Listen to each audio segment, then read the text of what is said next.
Well, welcome back to my channel. So today we'll be doing Life Science Lesson 1.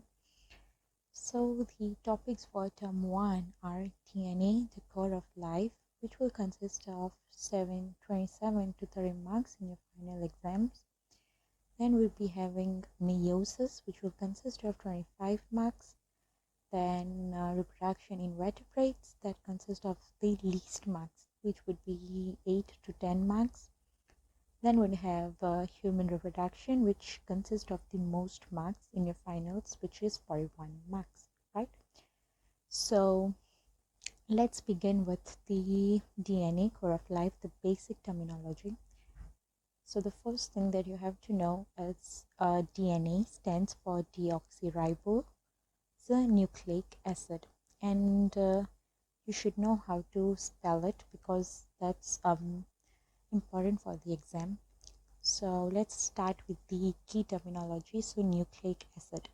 So nucleic acid is a type of organic compound, right? Then monomer. So a monomer is a building block. Then nucleotide. So the nucleotide is a monomer, which means a building block that forms DNA and RNA. Okay, so there are two types of nucleic acid in the human body, which is DNA and RNA. So we'll learn more about RNA in the next video. So together DNA and RNA form a basis of life, right?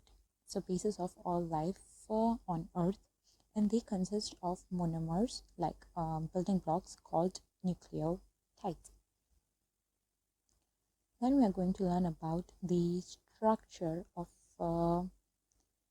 nucleotide. All right. So a basic structure of nucleotide is illustrated in figure 3. So thus here it's the structure of nucleotide. So each nucleic acid is composed of phosphate, which is this one, a sugar molecule, which is this one, and a nitrogenous base. So you should know how to draw a nucleotide, which is this one, because they'll often ask you to draw a nucleotide in an exam, which will simply consist of 5 to 7 marks. So if you master how to draw it, then that's your free 7 to 5 marks, and it's pretty easy. Like this P, yeah, stands for the phosphate group. This S here is the sugar molecule, and the sugar is deoxyribose sugar in the DNA, right? And then nitrogenous base. So we'll learn about nitrogenous bases in I think in just a few minutes. All right. Then we have some more key terminology. So we know that DNA stands for deoxyribose nucleic acid, right? Then double helix. Double helix is the shape of the DNA. So they'll often ask you the shape of DNA in one word answer questions in the exam. Like they'll simply ask you the what's the shape of a DNA, and then you simply write double helix. Then hereditary means the genetic information passed on from a parent to an offspring. Like, so this genetic information might be your height, your eye color, your hair color, and even your skin tone. So hereditary means the information that is passed on from your parent to the offspring or to yourself, right? Okay, the next one I'm going to learn about is the location of DNA, right? So DNA is found in two locations in the cell, all right?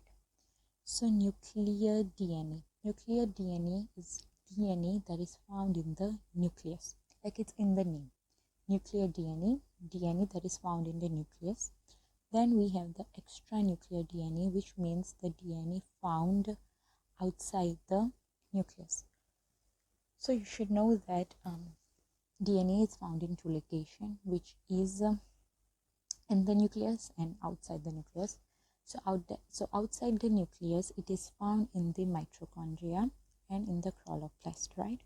So most of the DNA is found in the nucleus, known as the nuclear DNA. Then a small amount, just a small amount of DNA is found outside the nucleus, known as extranuclear DNA.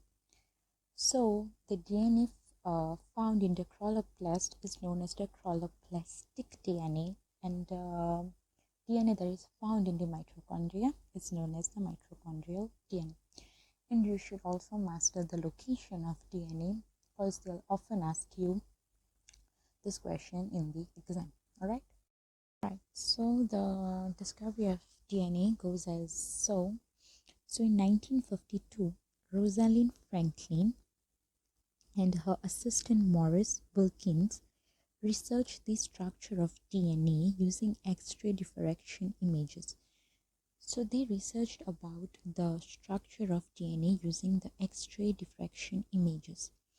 Then Watson and Crick did their independent research on DNA based on Franklin images, and with that they proposed a 3D double helix model for DNA in 1953. So based on the images and the research of Rosalind Franklin and Morris, they proposed a 3D double helix model for DNA in 1953. Okay, then in 1962, Watson and Crick received a Nobel Prize for the discovery of structure of DNA. So they got a Nobel Prize for their 3D double helix model. And then Wilkins received an award for his X-ray photography. But then unfortunately, Franklin had died of cancer.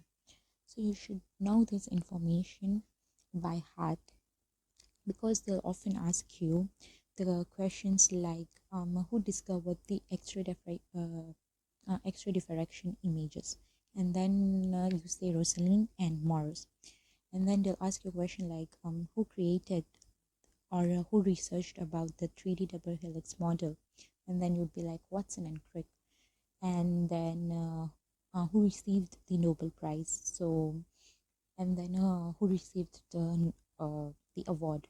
So these questions are mostly asked in the exam in the match the following questions. So you should know this information by heart. We are going to learn about